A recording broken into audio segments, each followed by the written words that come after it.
유대인의 예화 중에 이런 예화가 있습니다. 어떤 과부가 아이를 기르는데 아이를 굉장히 잘 길러서 아이가 성공하도록 만들었대요. 그래서 이 아이가 도대체 어떤 교육을 받았길래 인생이 즐겁고 하는 일마다 잘 되고 모두 가서 성공하는지 사람들이 그 어머니에게 교육 방법을 좀 알려달라고 그렇게 요청을 했습니다. 그때 그 어머니는 이렇게 얘기를 했다 그럽니다. 첫째, 감사하게 가르쳐라.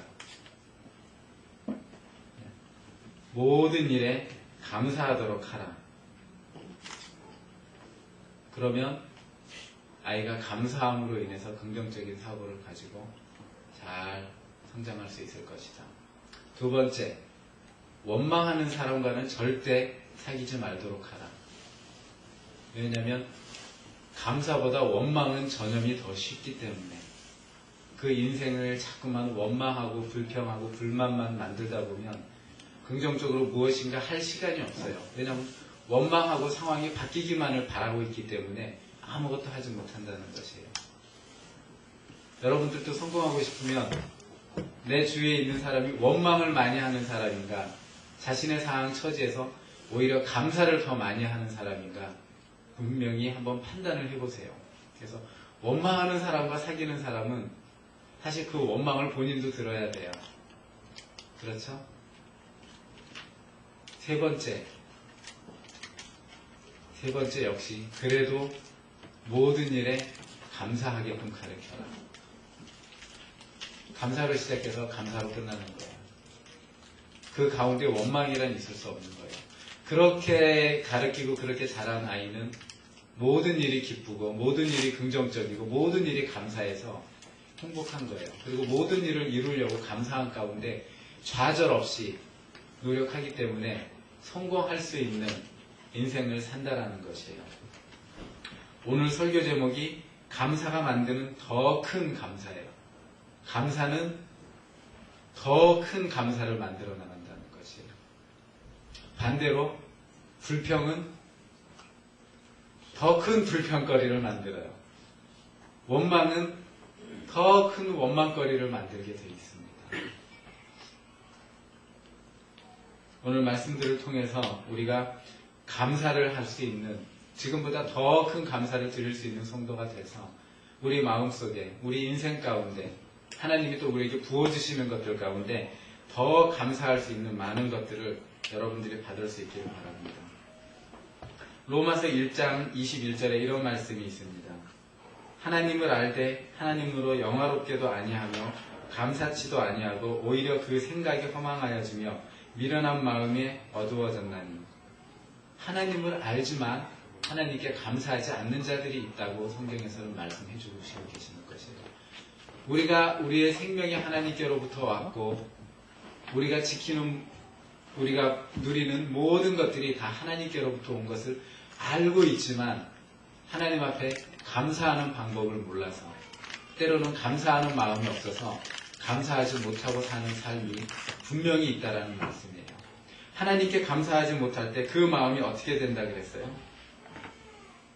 말씀에 그 마음이 오히려 허망하여져서, 감사하지 않으니까 오히려 마음이 허망해지는 거예요.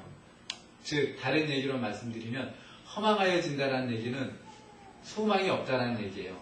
오히려 불평이 더 많다라는 얘기예요. 불만이 더 많다라는 얘기예요. 소망이 없기 때문에, 감사가 없기 때문에 그곳에는, 감사가 없는 곳에는 불평이, 불만이 자리 잡게 되어 있습니다. 그래서 미련한 마음에 사람들의 마음이 어두워진다고 그랬어요. 밝지 못해요. 행복하지 못해요. 어두워져요. 그 뒤에 말씀이 더 무섭습니다. 하나님이 그들의 마음을 그냥 죄 가운데 버려두신다고 그랬어요. 그대로 니네 알아서 살아라, 이렇게 버려두신다라는 것이에요. 네 어두워진 마음대로 살아라. 하나님이 돌이키지 않고 그들을 그대로 내버려 두신다는 거예요. 왜 그대로 내버려 두시죠? 하나님을 이미 알지만, 하나님을 느끼게 해 주었지만, 만물을 보고서 하나님을 깨달을 수 있도록 해 주셨지만, 이미 알고 있지만 감사치 않는다라는 것이에요. 모르면서 감사치 않는 것은 어쩔 수가 없어요. 하지만 알면서도 감사치 않은 그 마음을 어떻게 변화시키겠어요? 알도록 하셨지만 감사치 않는 그 마음이 허망하여지고 어두워지고 죄악 속에서 계속 살도록 그냥 놔두신다는 것이죠. 그래서 하나님은 우리가 하나님을 아는 만큼, 하나님이 지식이 있는 만큼 반드시 하나님께 감사하기를 하나님께서는 원하시고 계시는 것입니다. 10명의 문둥병자가 문둥병에 걸려 있을 때 그들의 심정이 어떠했을까요? 지난주 금요기도 때도 우리 문둥병에 걸린 나아만 장군에 대해서 한번 말씀을 드렸습니다. 문둥병이란 어떤 병이죠? 몹쓸병이죠. 살이 썩어져 가고 손가락이 뜯어져 나가고, 그렇죠? 코가 없어지고 이 얼굴이 찌그러지고 썩어가고 그러다가 흉측한 몰골로 죽는 것이에요. 전염성도 있어서 이때 당시에는 문둥병자들만 사는 마을을 따로 만들어서 추방했어요. 가족들의 얼굴도 보지 못하고 따로 그렇게 살도록 그렇게 만들었습니다. 10명의 문둥병자 환자의 소원은 무엇이었을까요? 뭐 물어보나 마나 병이 나아서 사랑하는 가족들 품에 가서 가족들과 같이 사는 것이죠. 얼마나 많은 소원이 있겠어요. 하나님이 나를 고쳐주시면 내 인생을 이렇게 살겠습니다. 하나님이 나를 고쳐주시면 하고, 내가 고침받았을 때, 정상인이었을 때 그 아름다운 모습들을 상상하지 않겠어요? 그 모습을 그리워하지 않겠어요? 여러분들 어두움 속에 있을 때, 정말 어려움 가운데 처해 있었을 때 다들 있잖아요. 때로는 병에 걸려서 하고 싶은 일을 못 해볼 때도 분명히 있었잖아요. 많은 일들로 하고 싶은 일을 못 해볼 때 그때 생각나죠. 아, 내가 상황이 조금만 더 좋았다면, 아프지 않았다면 내가 무엇인가 정말 좋은 삶을 살 텐데, 내가 계획 세운 이러이러한 일들을 해나갈 텐데. 머릿속에 많은 일들이 있죠. 이 문둥병자에게도 소원은 있겠지만 이 문둥병자들이 가질 수 있는 소망은 뭐죠? 덜 고통스럽게 편안하게 죽는 것. 어떻게 낫겠어요, 이 문둥병자들이. 마을에 방치해놓고 이들이 죽기만을 사람들은 다 알고 있을 텐데 무슨 소망이 있겠어요? 하지만 그들은 상상할 수 있었겠죠. 문둥병에 내가 안 걸렸다면 지금쯤 내 부인과 내 자녀들과 또는 내 가족들과 내 친구들과 아주 행복한 삶을, 좋은 삶을 잘 살고 있을 텐데 내가 왜 문둥병에 걸려서 지금 여기서 이렇게 살고 있나. 만약에 누가 나타나서 내 문둥병을 고쳐주신다면 나는 내 인생을 그 사람에게 줄 거야. 이렇게 하지 않겠어요? 여러분들이 한번 문둥병에 걸렸다고 생각을 해보십시오. 죄송합니다. 하지만 한번 생각을 해보세요. 내가 여러분들의 문둥병을 고쳐줄 수 있는, 제가 여러분들의 문둥병을 고쳐줄 수 있는 능력이 있다고 해보세요. 여러분들이 저에게 무엇을 갖다 놓지 않겠어요? 문둥병을 고쳐주고 생명을 살려주는데 여러분들의 생명까지도 가져오고 앞에 가져와서 내려놓지 않겠어요? 그렇잖아요. 그들은 그런 소원을 가지고 있고 10명의 문둥병자는 그런 상황 가운데 처해 있었어요. 그들이 예수님께 불쌍히 여겨달라고 예수님이 지나가는 말씀을 듣고 소리를 질러서 예수 그리스도를 붙잡았어요. 예수 그리스도의 관심을 샀어요. 그리고 불쌍히 여기심을 받았어요. 그들이 한 것은 단지 예수 그리스도를 부르는 것밖에 없었어요. 요구한 것밖에 없었어요.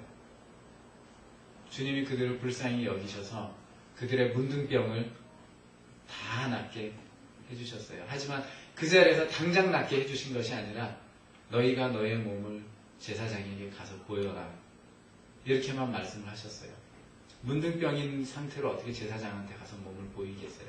왜냐하면 그때 당시에 네가 건강하다, 병이 다 나았다, 아니 네가 병들었다, 이것을 판단하고 구분할 수 있는 권한을 가진 사람이 제사장이었기 때문에 제사장에 가서 너희 몸을 보이고 너희가 가족에게 돌아가라. 이렇게 말씀하신 거예요. 그들이 얼마나 병낫기를 소원했으면 이 썩어져가고 냄새나는 몸을 가지고 대제사장 앞에 나갔겠습니까? 그 제사장을 향해서 달려나갔겠어요? 그들에게는 초이스가 없었어요. 더 이상 뭐 선택의 여지가 없는 거예요. 안 낳았더라도 낳고자 하는 소망이 있기 때문에 제사장을 향해서 나간 거예요. 믿져야 본전이잖아요. 어차피 죽을 인생이잖아요. 뭘 못해보겠어요. 여러분들 그러지 않겠어요? 죽을 병에 걸린 사람들 이것만 먹으면 나을 수 있어요. 그러면 뭐 별 희한한 걸 다 먹으라 그러면 난 그거 못 먹어. 차라리 죽을래. 그러나요? 그렇지 않잖아요. 이거 먹으면 정말 나을 수 있습니까? 하고 먹잖아요. 그게 어떤 것이 되든지 먹잖아요. 한 번만 눈 딱 감고 먹으면 병이 났는데 안 먹겠습니까? 믿져야 본전이에요. 예수님이 가서 대제사장에게 몸을 보이라 그럼 나으리라 그랬으니까 소망을 가지고 그들은 대제사장 앞에 나아갔어요. 말씀에 뭐라 그랬죠? 가는 길에 그들의 몸이 나음을 받아버렸어요. 말에 순종했기 때문에. 나음을 받은 거예요. 그들의 인생은 지난주에 설교했던 것처럼 터닝 포인트를 지났어요. 죽음으로 향해 가던 그들의 터닝 포인트가 이제 뉴 라이프로 바뀌었어요. 예수님을 만나면 분명히 터닝 포인트를 우리는 가져야만 합니다.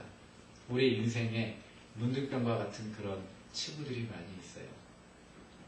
예수님의 명령에 순종함으로 우리가 그런 치부를 치료받을 수 있어야 됩니다. 10명이 그렇게 해서 다 고침을 받았어요.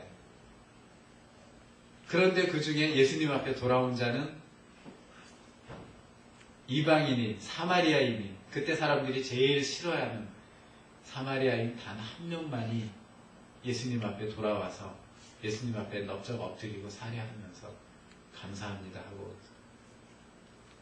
감사를 드렸다는 것이에요.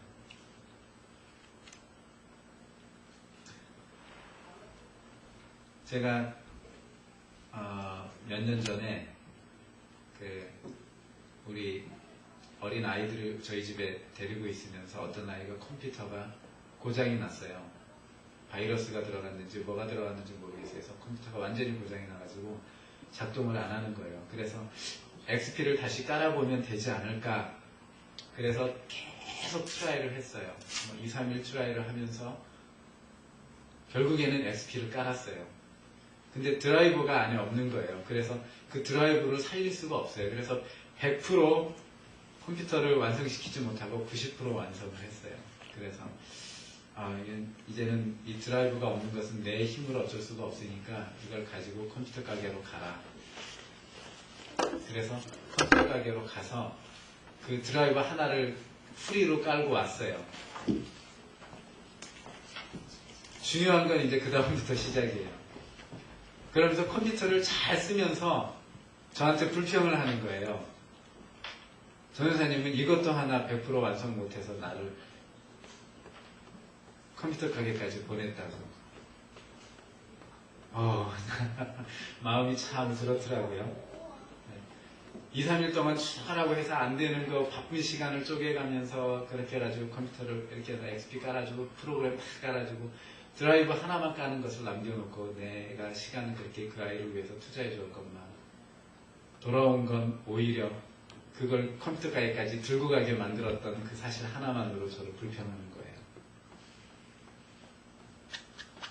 그냥 제가 나 못해 하고 처음부터 보내서 뭐 100불이든 뭐 50불이든 페이를 주고 XP를 깔고 그걸 수리해왔다면 저 불평 안 했겠죠. 그렇죠. 네. 모르겠어요. 이 감사라는 것 깨달지 못하면 감사하지 못하는 거예요. 감사는 깨달을 수 있을 때 감사하는 것이에요. 제가 한때 방황을 하다가 한국의 대덕 한빛교회를 가게 됐습니다. 많이 어릴 때예요. 10년이 넘었으니까요. 대덕 한빛교회를 갔는데 제가 굉장히 철없는 요구들을 목사님께 하고 갔어요. 그런데 목사님이 받아주시더라고요. 저를. 지금 생각해도 왜 받아주셨는지 전혀 알 방법이 없어요.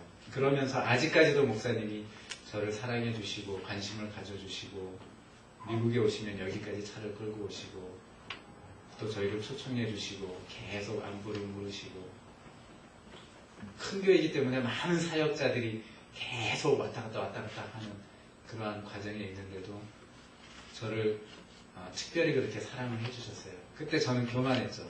그래, 내가 뭐 좀 할 줄 알지. 지금에 와서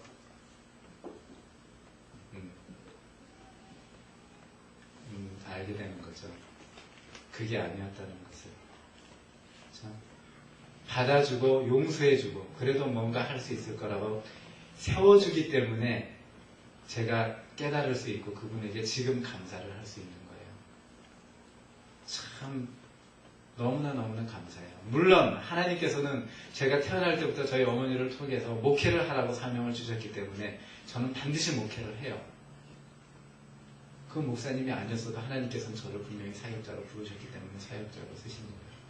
하지만 저를 사역자로 세우시는데 목사님이 감사의 도구가 되었던 것이에요. 제가 그걸 깨닫기 전에는 몰랐어요. 교만했어요.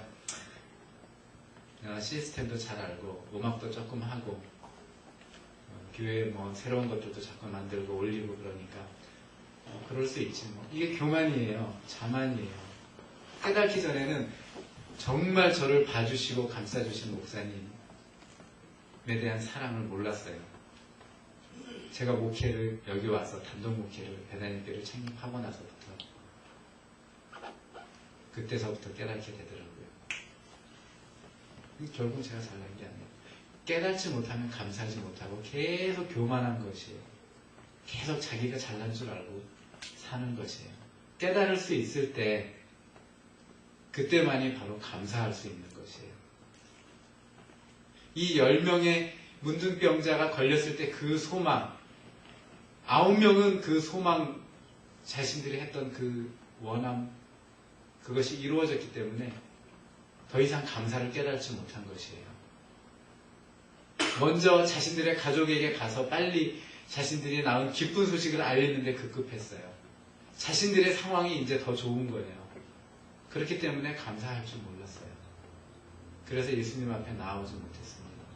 예수님이 묻습니다. 10명이 치료받았는데 왜 너만 왔느냐? 9은 어디 있느냐? 예수님께서도 당연히 감사하기를 원하고 계셨다는 것이에요.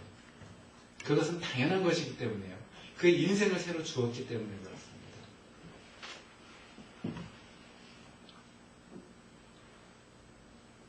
감사는 결국은 더 큰 감사를 만들게 돼요. 이 한 명의 문둥병자는 무엇을 더 받았죠? 말씀해 보면 영생을 더 받게 됐어요. 영생을 얻게 됐어요. 어차피 문둥병에 걸렸던 문둥병에 걸리지 않았던 사람은 다 죽게 돼 있어요. 맞죠? 단지 조금 일찍 죽는 것 뿐이에요. 가족과 헤어져서 병으로. 결과는 다 똑같아요. 하지만 한 명은 감사했기 때문에 영생을 선물로 받은 거예요. 다른 사람들이 9명이 받을 수 없는, 만날 수 없는 그 영생을 선물로 받은 것이에요. 감사했기 때문에. 다른 복음서 말씀해 보면 예수님께 살해했다라고 나오거든요. 한번 저는 설교 준비를 하면서 짚어봤어요. 왜 9명은 예수님 앞에 나오지 못했을까? 왜 오직 한 명만이 나왔을까? 많은 경우를 생각을 해봤어요. 설교를 준비하면서. 이랬을 거야. 너무 가족들이 빨리빨리 자신의 나은 소식을 알리고 싶었을 거야. 했을 거야. 그런데 그 중에 한 가지는 감사를 하려면, 감사한 마음이 뜨거우면 내 자신이 살해를 해야 된다는 것이에요.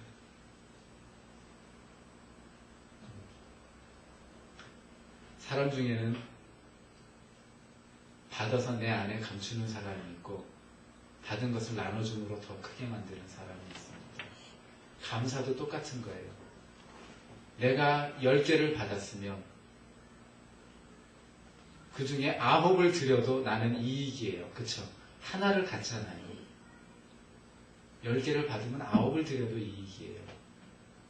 10개를 다 받아서 10개를 내가 다 가지려고 그러면 그것은 욕심이 되는 거예요. 그 안에는 감사가 없어요. 내가 10개를 가져서 나만 행복하면 그 안에는 감사가 없어요. 그 사람의 인생은 처음에 받은 10개로 끝나는 것이에요.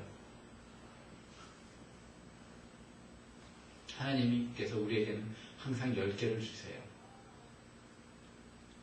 그리고 구약에 그래 다 내가 너에게 10개를 줬는데 나에게 하나만 돌려다오. 네 마음을 담아서. 그렇게 말씀하고 계시죠. 네. 살해를 해야 되는 문제가 분명히 생겨요. 감사할 때는.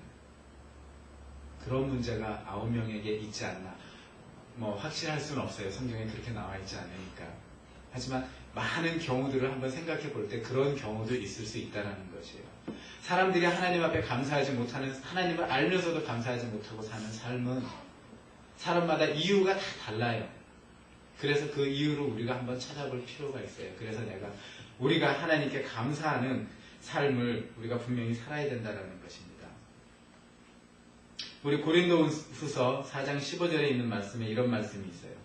이는 모든 것이 너희를 위함이니 많은 사람의 감사로 말미암아 은혜가 더하여 넘쳐서 하나님께 영광을 돌리게 하려 함이라.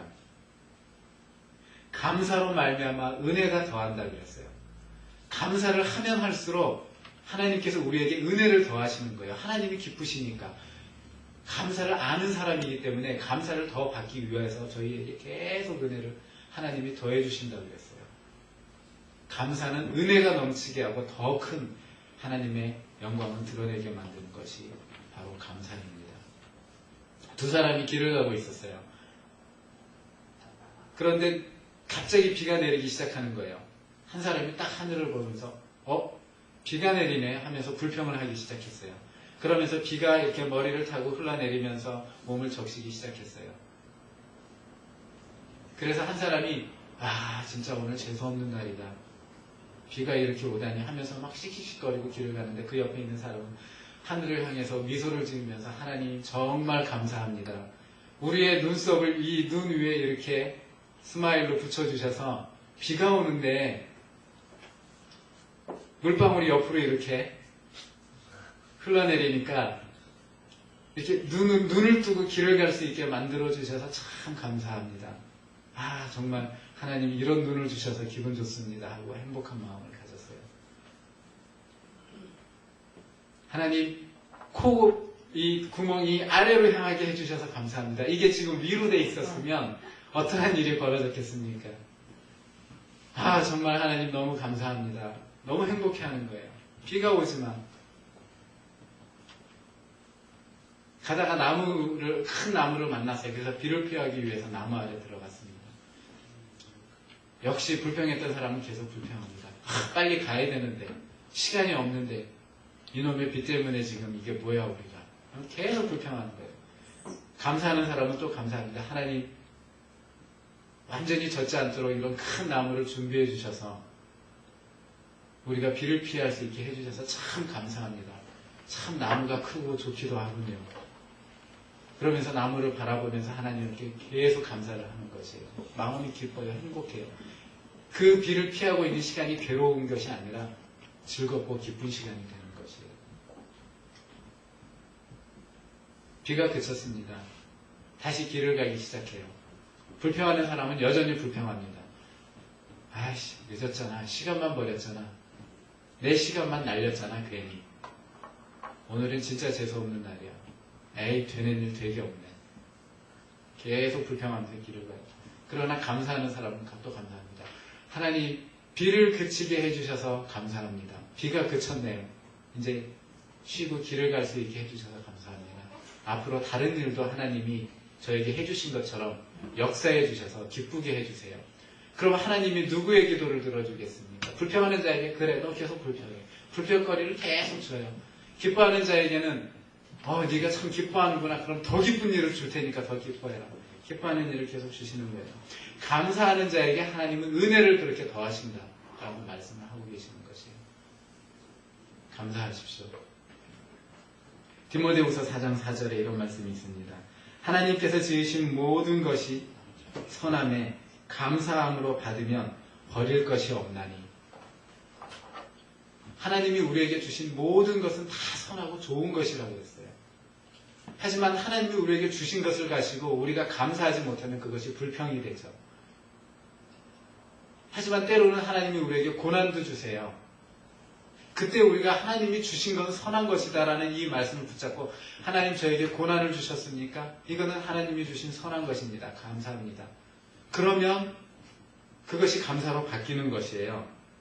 감사함으로 받으면 버릴 것이 없나니.